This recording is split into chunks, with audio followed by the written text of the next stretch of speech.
Hola, ¿cómo están? Janet, Fernando, ¿cómo les va? Bueno, este es nuestro segundo café virtual 2.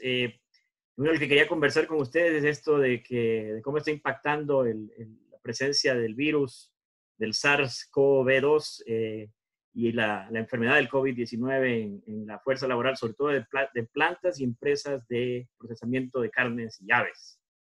Pues acá es como quien dice la crisis nacional más fuerte que hay, tanto así que Trump sacó pues una orden con la ley de defensa de que considerando a la cadena como esencial y por lo tanto obligando a las plantas a mantenerse abiertas. Entonces ha sido medio controversial por temas laborales, por temas de seguridad de personal, laboral, de los empleados. Y pues todo ha coincidido con plantas que han ido cerrando. Hay unas estadísticas súper fuertes del número de gente afectada, de plantas cerradas y plantas que están reabriendo. Entonces es un proceso y todas las estrategias de mitigación que han tratado de implementar las empresas para este proceso. Entonces, no sé, quería oír de ustedes cómo lo ven y cómo lo verían en Latinoamérica, que son algunos de nuestros amigos. Sí. Hola Marcos, buenas noches Fernando, ¿cómo están? ¿Qué tal? Ya. Eh, Personalmente creo, pues si lo llevamos al ámbito latinoamericano, pues hasta ahora yo no conozco ningún reporte de cierre de plantas en Latinoamérica. Y creo que cualquier situación de ese tipo pues podría ser bien difícil de manejar en estos países. Eh, pero viendo pues la forma como los diferentes gobiernos han reaccionado, uno ve que sí se han desarrollado diferentes guías y protocolos para las industrias, independientemente que esos protocolos vayan enfocados específicamente para alimentos. ¿Sí? Y allí, dentro de esos protocolos, pues me parecería interesante como conversar con ustedes todo el tema de autocuidado, el tema de también, pues, cómo influye la capacitación en ese tema y en una u otra forma, la parte que la tratamos en el webinar, en el café anterior, relacionada directamente con todo el tema de retaliaciones, especialmente en nuestros países. Entonces, pues en el caso de autocuidado, uno ve que hay una serie de eh, actividades que pueden hacer, que deben hacer los empleados, pero para que esas actividades se den, se necesita que el empleador haya dispuesto pues también una serie de acciones y haya hecho una serie de ajustes directamente en sus instalaciones. Em, Mira, acá lo primero que yo he notado en esto es el miedo. O sea, el empleado está básicamente como que le están mandando al paredón, porque él ya sabe que sus amigos están enfermos, que sus colegas de la planta están enfermos. Entonces dicen, me están obligando a trabajar. Entonces hay ese miedo de decir, ¿por qué yo tengo que sacrificarme y los demás están en la casa viendo Netflix y haciendo nada? Entonces, ese miedo, y aquí ha sido difícil de manejarlo porque son migrantes. Entonces los jefes y las plantas tienen una perspectiva y tienden a tener otra filosofía, pero los migrantes también están consumidos, pero tienen que trabajar y mantener a su familia. Entonces acá ha sido difícil ese tema, pero en Latinoamérica no sé qué tanta diferencia tenga. pues, aquí creo que la situación en el sentido que recuerden que las plantas de alimentos pues nunca cerraron, ¿no? Porque pues como tiene que ver directamente con todo el tema de seguridad alimentaria, de proveer alimentos para la población, pues las plantas, el tema de alimentos y fabricación quedó abierto durante toda la cuarentena. Pero sí desde ese momento, tanto las autoridades como las empresas como tal, las personas a cargo de las empresas, pues me parece que han sido muy responsables en el sentido de ver cómo revisan toda la información que hay disponible para poder implementar cosas directamente dentro de dentro de sus plantas, ¿no? Creo que allí aparecen una serie de elementos que pues de pronto podríamos conversar acá. Uno de ellos es todo lo que tiene que ver con de proporcionar directamente no solamente los elementos de protección personal, sino también áreas adecuadas para todo lo que tiene que ver con distanciamiento social, ¿sí?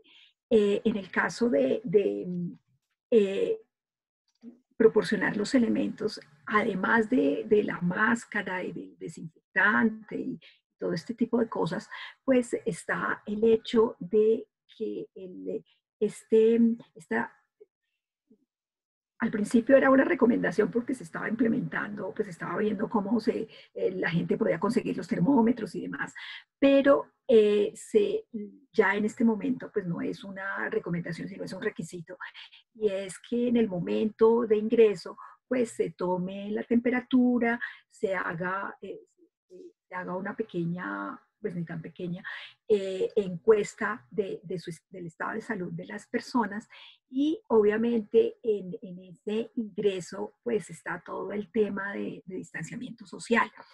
Eh, y allí pues me parece muy interesante incluir el tema y hablar un poquito del tema de de las mascarillas, ¿sí? Los protectores faciales, todo este tipo de cosas, pues porque es una forma de proteger a la persona, pero al mismo tiempo viene todo el tema de la capacitación en el sentido de que la persona entienda que antes de ponérselo tiene que haberse lavado las manos, que cuando se lo ponga tiene que ponérselo en una forma adecuada, que no toque ni la nariz ni la boca, y tanto en el momento de ponérselo como de quitárselo, ¿sí? Entonces, pues Y allí viene... acá ese tema fue interesante porque las plantas de Estados Unidos habían, en muchos países, pues la obligatoriedad de usar máscara en la parte cruda del proceso se había quitado por incomodidad, porque no afectaba la inocuidad directamente del alimento.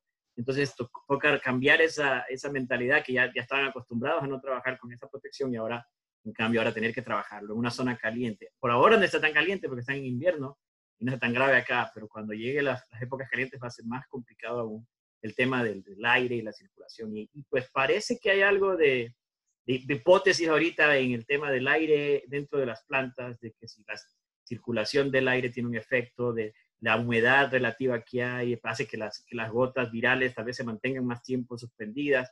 Entonces se está evaluando, se están haciendo proyectos para identificar esto, pero es interesante porque por eso parece que más han caído las plantas cárnicas. Mucha intimidad, mucho trabajo juntos, poca protección había y ahora está mejorando, y este efecto del aire recirculante, ¿no? Y temperatura, ¿no? Por Temperatura supuesto. fría. Temperatura otra, ¿no? A mí lo que me llama la atención de lo que comentaba Janet, bueno, ¿qué tal? Un placer iniciarme, ¿sí? En estos cafés virtuales, ¿sí? Para los que no te conocen. Es verdad, tenéis razón. Fernando San Pedro, Universidad de Minnesota. Un placer estar con estos dos amigos tomándonos un cafecito, ¿sí? Cafecito rico, ahí estamos. La verdad es que llama la atención, en Latinoamérica el nivel de personal que hay en las plantas es mucho mayor al de Estados Unidos. Es decir, hay mucha más gente trabajando en una planta. En Estados Unidos se tiende en algunos momentos a automatizar más los procesos. En general, Latinoamérica, yo encuentro que hay te encuentras más mano de obra en las plantas, pero en cambio no hemos visto ese fenómeno en Latinoamérica. Quizás es porque a lo mejor el empleador sí ha tenido más conciencia de proteger a los trabajadores que en Estados Unidos. Y hay un tema importante, el tema de los inmigrantes en Estados Unidos, ¿no? Lo que comentaba Marcos, hay un tema de protección al trabajador, que no sé hasta qué punto, en este caso, quizás en Latinoamérica se han hecho mejor las cosas, de quizás proteger en alguna manera, porque la densidad, yo entiendo que la densidad es mayor en algunas plantas en Latinoamérica, pero en cambio no hemos visto eso, ¿no? Podría ser uno de esos. El tema de riesgos laborales, yo cuando he ido a plantas, y no sé si os ha pasado a vosotros, yo he estado en plantas en Chile, por ejemplo, en tema de salmón, y sí tienen paradas obligatorias, hacen ejercicios, ¿verdad? Tienen todo un tema detrás, ¿vale? Fuerte, de riesgos laborales, que sí en Estados Unidos está, pero quizás no lo he visto tan fuerte como en otros países de Latinoamérica, ¿no? Entonces os lanzo esa idea ahí a ver qué pensáis. hay una cosa, y lo digo pues aquí en Colombia, en que entrar a una planta aquí en Colombia y que la gente no use tapabocas es súper extraño, ¿sí? Correcto. Y hay ya mucha conciencia en la forma como lo deben usar, ¿sí? Sí. Normalmente la gente cuando empieza a utilizar el tapabocas, como el mismo nombre dice tapabocas, ¿sí? La gente no tiene claro que le tiene que cubrir la nariz y la boca. Y uno entra a las plantas aquí en Colombia y realmente ve que la gente sabe usar un tapabocas, ¿sí? Eso ha sido, yo pienso que yo no quiero decir ventaja, porque como que suena como que no es el término, pero sí ha sido una ayuda para evitar. En los mismos hoteles, Janet, en los mismos hoteles, restaurantes, el tapabocas lo ves muy habitualmente ya desde hace muchos años. Lo que tú dices, la gente está muy acostumbrada a ver la persona que te está elaborando ahí el omelette, ¿no? En el hotel con el tapabocas. Sabes que hay un tema adicional que tal vez pueda afectar acá, es que esos empleados están todo el día en la planta juntos, se van en el mismo bus, se van en el mismo transporte y a veces viven juntos. Muchos son migrantes que vienen, hacen trabajo, viven juntos, comparten habitaciones inclusive, y después van a trabajar y trabajan una temporada, mandan las remesas y regresan. Entonces yo pienso que hay también ese factor adicional del drama que se está dando. Sí. ¿Sí? Sí. Hay otra cosa, y acá voy a entrar de pronto en un tema susceptible. ¿Sí? La gente normalmente en los países latinoamericanos después de cierta edad es muy difícil que consigan trabajo. Entonces, normalmente las personas mayores pues tienden a tener más enfermedades de base que una persona entre precondiciones 18 a 40 años, ¿sí? Entonces, pues eso creo que también hace que la población que trabaja en las empresas latinoamericanas, y habría que hacer allí, sería interesante ver el tema, ¿sí? Porque ¿cuál es el rango de edad? Y yo casi que estoy segura que personas de 50 años ya en planta es muy raro, ya son los supervisores o están en otros niveles, pero mientras que eso en Estados Unidos no sucede. ¿Sí? Y si rascamos un poquito más, Janet, vamos a tocar otro tema que también es un poco susceptible, es el tema del seguro médico aquí en Estados Unidos. ¿Sí? Lo de presencia de factores de riesgo se ha visto en Nueva York, ¿sí? La comunidad latina, la comunidad afroamericana son los que más, pero claramente, pero con diferencia, más ha sufrido la enfermedad de COVID. Y ahí empiezas a rascar un poco y ves deficiencias en el tema de seguro médico. Condiciones preexistentes que no han sido curadas, tema de diabetes, obesidad, ¿sí? Que no han sido curadas porque no tienes un buen acceso al seguro médico y te están obligando a ir a trabajar todos los días. Si eso le sumas la no protección, ¿verdad? En las plantas es un cóctel. Es un cóctel tremendo. ¿Sabes qué otro tema podemos unir a ese, Fernando? Todo lo que tiene que ver con el hecho de el nivel cultural de las personas. ¿Sí?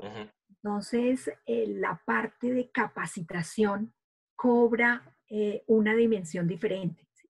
La capacitación en el caso de alimentos, personalmente creo que es un tema crucial. ¿Sí? Porque lleva directamente bueno, aquí quiero decir varias cosas. Una, que educar a adultos es completamente diferente a educar cualquier otro tipo de población. Y en esa parte de educación de adultos está el hecho de que si tú no logras convencer a la persona, pues ella no, ¿por qué va a cambiar su forma de actuar? ¿Sí? Entonces, la forma como se aborda, y por eso en inocuidad hablamos de la cultura de la inocuidad, ¿sí? En el sentido de si yo no logro transmitir, que la persona no aprenda, sino aprehenda el mensaje, va a ser muy difícil que la persona realmente lleve a cambios. Pero en este caso en particular, me parece que allí hay una serie de cosas y es que el nivel cultural sobre todo en nuestros países, puede también afectar. Y si esto lo unimos a las condiciones de infraestructura, o sea, cuáles son las condiciones en que las personas viven, pues puede ser mucho más complejo, ¿no? Pues en las ciudades todos tenemos claro que es posible que el acceso a servicios públicos sea pues, casi que completo, ¿sí? Pero hay plantas de alimentos que no están en las ciudades, ¿sí? Sino que están en áreas rurales, donde la planta puede tener las condiciones, ¿sí? Pero donde viven las personas no. Entonces, pues el hecho de lavarse las manos, de utilizar el desinfectante, todo ese, de cómo se coloca el tapabocas, todo ese tipo de cosas, pues me parece que cobra una dimensión diferente. Y allí, ¿sabes qué otro tema es interesante? Todo lo relacionado con las personas del aseo. Cómo en este momento se volvieron cruciales, ¿sí? Acá, entre las recomendaciones de aseo, se están añadiendo puestos a personas adicionales que ahora van por toda la línea cada 30 minutos haciendo que haya desinfección adicional. Y en esta planta grande de Dakota del Sur que cerraron, la empresa prometió un dispensador de desinfectante por empleado, 3.500 puestos en la planta, solo para que lo dimensionen, el grado alto de higiene. Entonces, que será interesante, y estábamos preguntando a las plantas que nos manden datos de verificación de higiene de la planta antes y después del virus, porque para mí va a tener un efecto en todos los... Pero, Marcos, ¿y por qué no ponen un túnel de desinfectante y se ahorran los dispensadores, no? Y rocían. No se puede. Nos lleva al tema del túnel, que o sea, básicamente, lo decíamos la semana pasada, para mí el túnel es una intervención psicológica, no es una intervención... Sí, total. Pensamos que por esto del COVID, el tema del amigo invisible, ¿no? Del enemigo en este caso, no amigo, enemigo invisible. ¿Va a ser más fácil a futuro concienciar con el tema de inocuidad? Explicarle a alguien que, bueno, que la salmonela no se ve, pero que te afecta el alimento, que te puedes enfermar, el tema del lavado de manos, el tema de la limpieza y desinfección. ¿Qué pensamos? ¿Pensamos que el COVID nos va a ayudar más a futuro a transmitir ese mensaje en el tema de inocuidad? Yo creo que sí. Yo creo que la gente va a entender perfectamente por qué es importante el lavado de manos, por qué es importante limpiar y desinfectar, por qué es importante las medidas higiénicas, por los enemigos invisibles, ¿no? Y de un virus, la gente no tiene por qué saber la diferencia entre un virus y una bacteria, ¿no? Organismos que no se ven y que nos afectan a la salud. ¿Qué pensamos ahí? Yo ahí nuevamente dividiría en los grupos de población, ¿sí? Habla con un niño y pregúntale por qué está en su casa. El niño te da unas respuestas dentro de, pues, de lo que es su imaginación y demás de lo que está viviendo. Y tiene claro que hay una cosa afuera que hace daño, que lo puede matar, ¿sí? Que puede afectar a la familia. Y tiene muy clara, ¿sí? Y eso le va a durar toda la vida. ¿Sí? Para nosotros, y creo que lo vivimos al inicio, cuando la gente viajaba, llegaba al aeropuerto, cogía el otro vuelo, porque no, la ciudad donde llegaba no era precisamente la ciudad donde vivía. Y así fue que empezó a llegar a diferentes ciudades, ¿sí? Cuando inician los países, por lo menos aquí en Colombia. Y hubo personas que con la educación y sabiendo claramente que tenían que hacer cuarentena, siguieron, ¿sí? Entonces, ya cuando sufrieron la enfermedad y cuando ya ven que puede haber personas que, independientemente de si tengo 25 o tengo 50, ¿sí? Me puede dar y como puede que no me pase nada y sea como una, sí, esté en cuarentena y demás. Y después si no te da, aún así eres transmisor. O sea, hay que entender esa parte, que no es, lo importante no es que te dé o ti no te afecte, sino que tú te conviertes en transmisor. Sí, entonces, pues personalmente sí creo que indiscutiblemente va a ser mucho más fácil explicar el tema de peligro y riesgo, Fernando. Sí, total. Oye, ¿qué pensamos de tapabocas? ¿Pensamos que la gente se va a poner tapabocas cuando tenga gripe o no? ¿Una influenza en el futuro? Tipo Asia. Yo veo que puede haber... ¿Vamos hacia Asia o no? O sea, en España de momento no lo veo, ¿no? O sea, la cultura latina en general... No lo veo, latino no lo creo.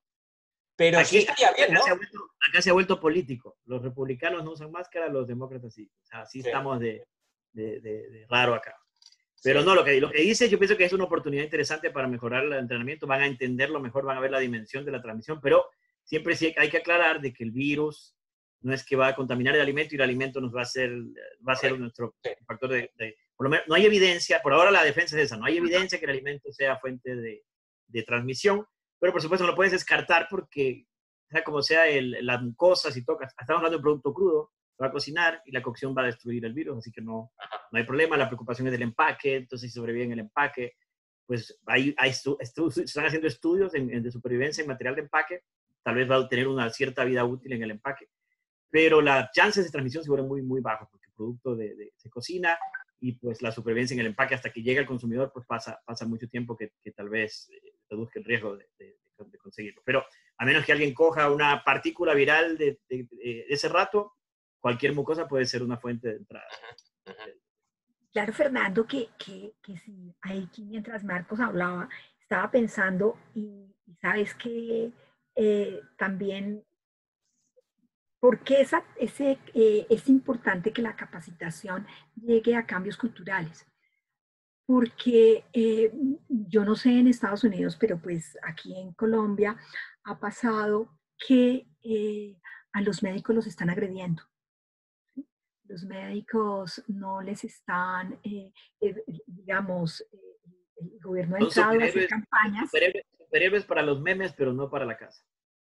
Exactamente, ¿sí?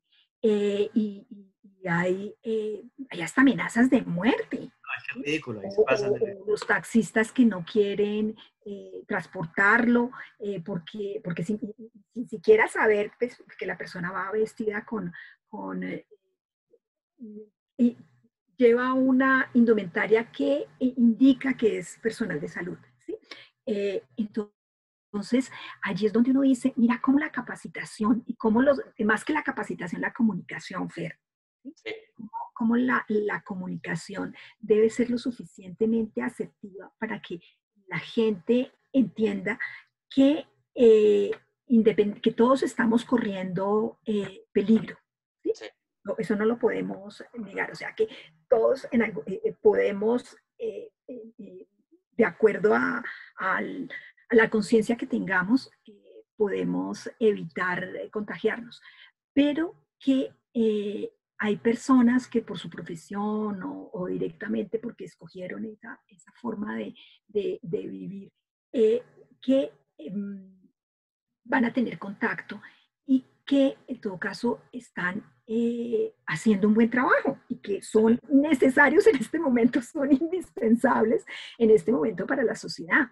Y allí entonces viene todo el tema de retaliaciones, ¿sí? que Francisco Garcés en el pasado presentó y que me parece interesante discutirlo con ustedes porque son culturas completamente diferentes, ¿no?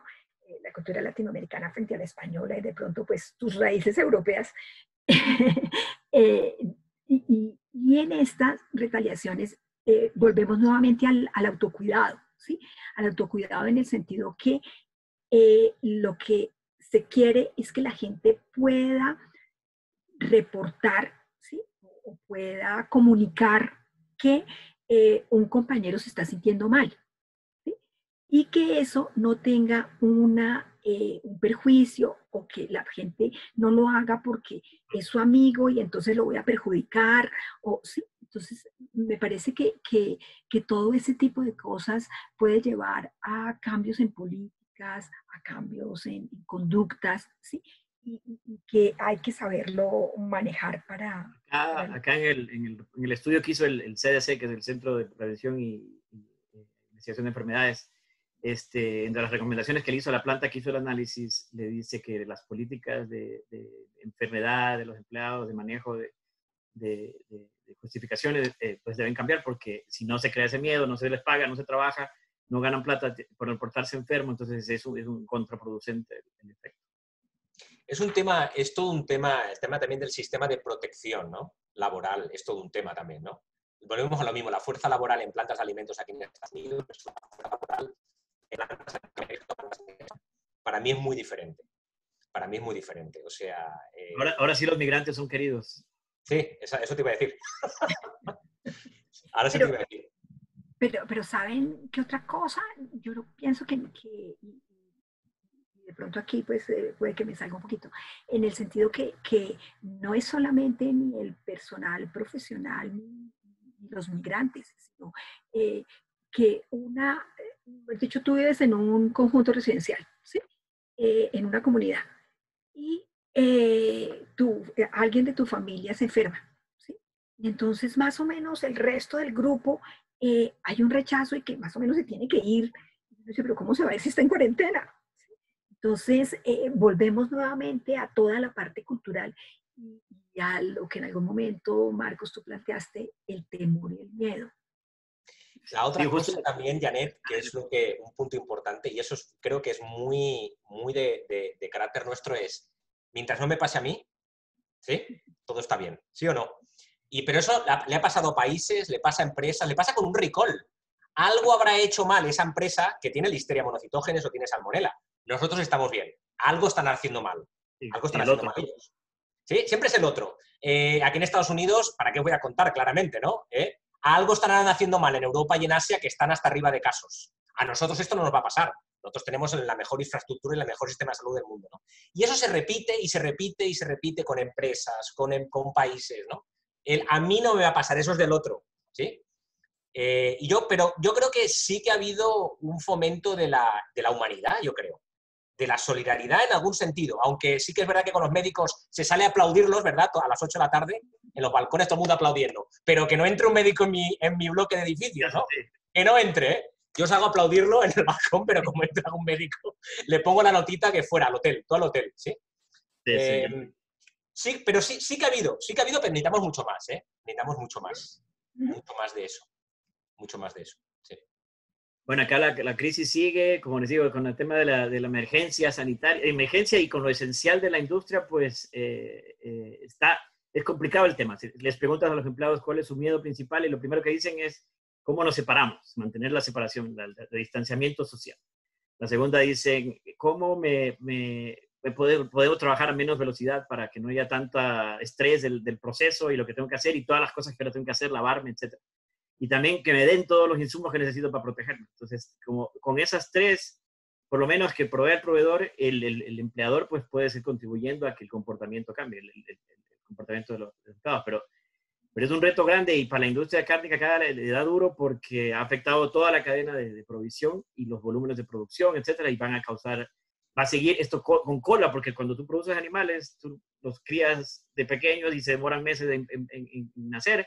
Tú planificas tu producción en base a pronósticos, entonces todo eso la cadena va a estar con una disrupción pues, de largo. Y el tema, tú has tocado un punto ahí, ¿no? El tema es, tú puedes separar a la gente, pero si no bajas la velocidad de la cadena, de poco te sirve, ¿no? Y ese es el impacto económico, ¿no? Que nadie quiere asumir, ¿no?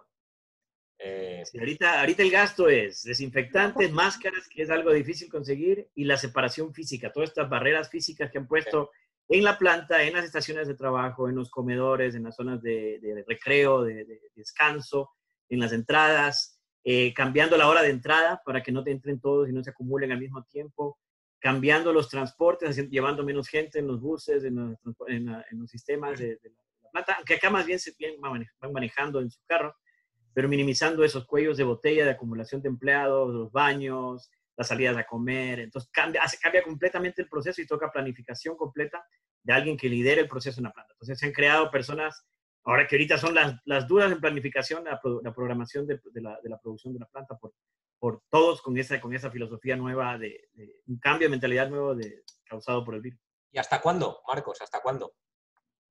Lo último que dijeron, 2 años mínimo con este show, así que esto no es de ahora, esto va a ser un cambio de vida a largo plazo. Así que la vacuna es la esperanza, si es que la vacuna es realmente efectiva y provee la inmunidad que se quiere, podría ser una salida, pero si no, esto va a ser un juego de por siempre. Y pienso que va a tener efectos indirectos con inocuidad. Para mí va a tener un efecto interesante. Vamos a comer pollos sin salmonela, por fin, ¿no? Ausencia salmonela en 25 gramos. ¿Saben qué otra cosa? Pues cuando hablamos de personal, ¿sí? Uno ve que se han disparado muchas cosas, ¿no? Se ha disparado todo lo que tiene que ver con violencia intrafamiliar, se han disparado las consultas de temas de psiquiatría y demás. Pues yo pienso que sí es responsabilidad de las empresas revisar cómo realmente, yo no sé si es la salud emocional o mental, ¿sí? Pero sí creo eh, que hay que considerarla. ¿En qué sentido? En que pues, el temor y el miedo te lleva a Estrés. que tu mente haga y se invente cosas, ¿sí? Que uno mismo lo ha hecho, que uno dice, yo para qué perdí el tiempo pensando tanta bobada, si lo único que estaba esperando era un resultado que, mire, dio negativo, pero me armé una película increíble. ¿Sí? Entonces, pero si la persona, volvemos nuevamente, tiene a la base algo que ni siquiera, que es posible que ni siquiera la persona conocía, ¿sí? Que tenga tendencias hacia la depresión o que sea una persona ansiosa, ¿sí?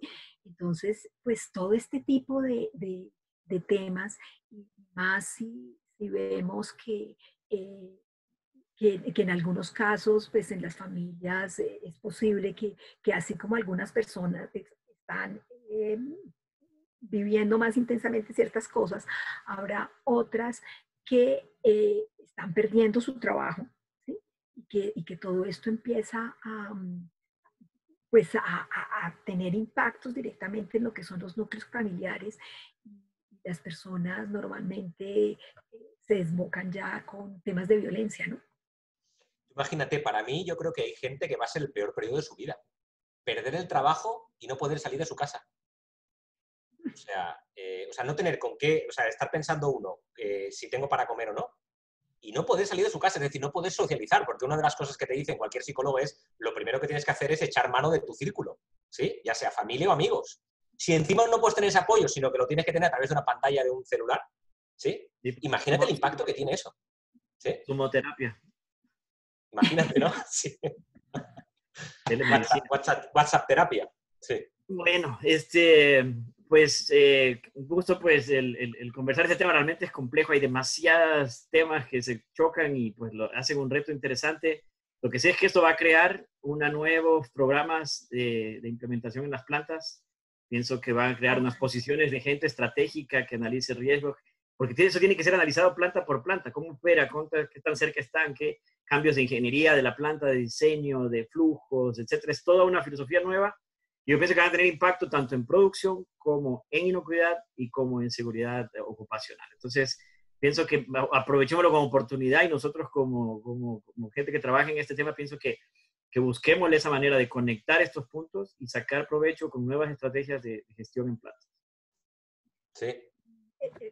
Para mí, como lo que me parecería interesante de esta conversación es, empezamos con autocuidado, ¿sí? Yo pensaría que el autocuidado no es un autocuidado personal, es un autocuidado colectivo, en el que nos involucramos todos, ¿sí? No es el empleado, no es el empleador, no es la familia, es que en este momento, en cualquier círculo que estés o en la actividad que estés, o nos cuidamos todos o todos perdemos. Entonces, creo que acá el autocuidado es colectivo, la capacitación necesita mucho liderazgo, mucho que el mensaje y lo que comunique realmente conduzca a que la gente a través del conocimiento pueda disminuir su miedo, ¿sí? Y otra cosa es a que las empresas se empoderen de realmente cosas que a largo plazo van a ser de beneficio. Sí, para mí también es el tema de la conciencia de salud pública. ¿Sí? Que todo ese tema de cultura de inocuidad se facilite mucho más en el tiempo que viene y que sea mucho más fácil explicar el impacto que tiene el producir un alimento que no es inocuo, el impacto que tiene tener un patógeno o un microorganismo en tu planta, ¿no? El impacto que tiene no hacer buena limpieza y desinfección, ¿no? Para mí todo eso, ojalá se cree esa conciencia de salud pública y los CEOs y los que manejan la plata le empiezan a invertir en eso, ¿sí? Y le empiecen a ver el valor que tiene esas prácticas y decir, bueno, tú no puedes sacar un alimento que no es inocuo, ¿no? Entonces, ojalá esto nos ayude a todos los que trabajamos en inocuidad que el mensaje llegue de forma mucho más eficaz al de arriba, ¿no? Que muchas veces es lo importante. Bueno, pues ha sido un gusto el conversar con ustedes. Esta segunda sesión, pues ya tenemos pensado otros cafés, otros temas para cafés futuros, así que espero que nos acompañen. Pero bueno, pasen un buen fin de semana y pues seguiremos en cuarentena en los países. Pues les cuento, Texas abrió oficialmente hoy, mayo 1, Día del Trabajo, abre casi todo y las condiciones es un distanciamiento social con protección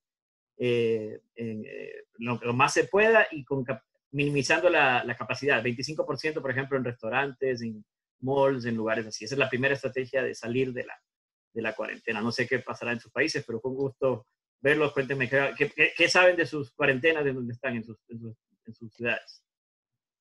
En España por horas. Mi madre creo que saldrá mañana puede de 10 a 12 de la mañana y de 7 a 8, pero lo bueno es que han puesto horario para personas de mayor riesgo. Entonces, supuestamente solo las personas mayores tienen ese horario, ¿no? Para salir, ¿no? Entonces, de una forma escalonada, ¿no? Entonces, no, imagínate, ¿no? Para la gente en España que lleva 45 días encerrado totalmente en casa, que solo pueden salir a comprar y entrar, obviamente, todo pequeño paso es una alegría de ver la luz al final del túnel. Aquí en Minnesota estamos completamente stay home, ¿vale? Order, y aún no hay plan hasta 18 de mayo, creo que aún tenemos. Y nada, me mandas una foto de este fin de semana tú en un restaurante, a ver si te atreves. Voy a dar una vuelta, sí. Acá en Texas. Aquí en Colombia sí, para los niños y para los adultos mayores, personas mayores de 70, hasta el 31 de mayo siguen. Los colegios siguen cerrados, toda esta parte sigue cerrada, universidades siguen cerrados. Lo que la semana pasada, el lunes, era 27, iban a iniciar todo lo que era la parte de industria manufacturera y infraestructura, ¿sí? Pero empezaron con los protocolos, entonces ha ido ampliando un poquito el tiempo, pero creemos que ya a partir del 11 de mayo se empiezan a reabrir ya otros sectores. Vamos a ver cómo nos va. Que Dios nos pille confesados, que dicen por ahí. Bueno, pues, cuídense, ¿no? Nos estamos viendo la próxima. Listo, Chao. chicos. Un placer. Chao.